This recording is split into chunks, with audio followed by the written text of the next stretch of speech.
ఈ ఆంటీలందరేమో మాకు ప్లేస్ ఉండట్లా నలిపేసుకుంటున్నాం ఒకరి మీద ఒకరు పడి అంటున్నారు. అంటే ఫ్రీగా వస్తుంది అని అంటే అది ఎట్లనే ఎక్కువ మంది ఉంటారు కదా, అప్పుడు ప్లేసెస్ ఎందుకు ఉంటుంది?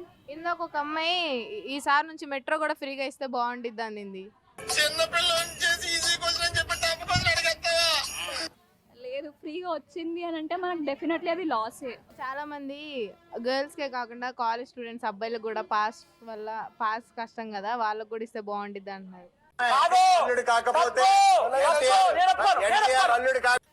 లేదు, అసలు మంచిగా ఉండదు. వాళ్ళు ఇప్పుడు కోసం చూసుకుంటున్నారు అంతే. అంతే. మీరు ఎక్కారా? Free bus ఎక్కారా? ఎట్లనే ఎలా ఉంది? రష్గా ఉందా? చాలా. కొట్టేసుకున్నారు మీద పడి?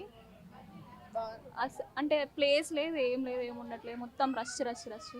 ఇది వరకు బాగుంది, ఇప్పుడు బాగుంది. ఇప్పటి వరకు అంటే మాకు కూర్చోడానికి ప్లేస్ అన్ని ఉంటుండే, ఇప్పుడు అసలు అది కూడా లేదు. అది కూడా లేదు.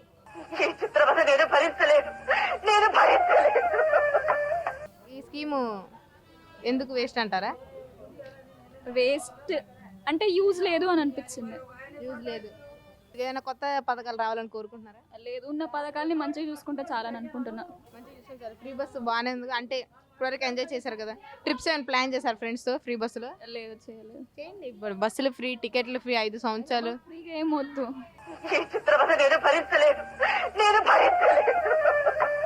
ఫ్రీగా ఏమొద్దా? ఇదేంటండి ఫ్రీగా పినాలు వస్తేనే వదలరు ఈ రోజుల్లో. ఫ్రీగా తీసుకోండి. ఫ్రీగా వద్దు. ఫ్రీగా వద్దు అంటే ఇప్పుడు ఫేర్ 30 రూపీస్ ఉంటే అది 10 రూపీస్ చేయండి, మొత్తం ఫ్రీగా ఎందుకు? అదే నా ఒపీనియన్. థ్యాంక్ యూ మీలాంటి యువత ముందుకు రావాలి. Thank you so much.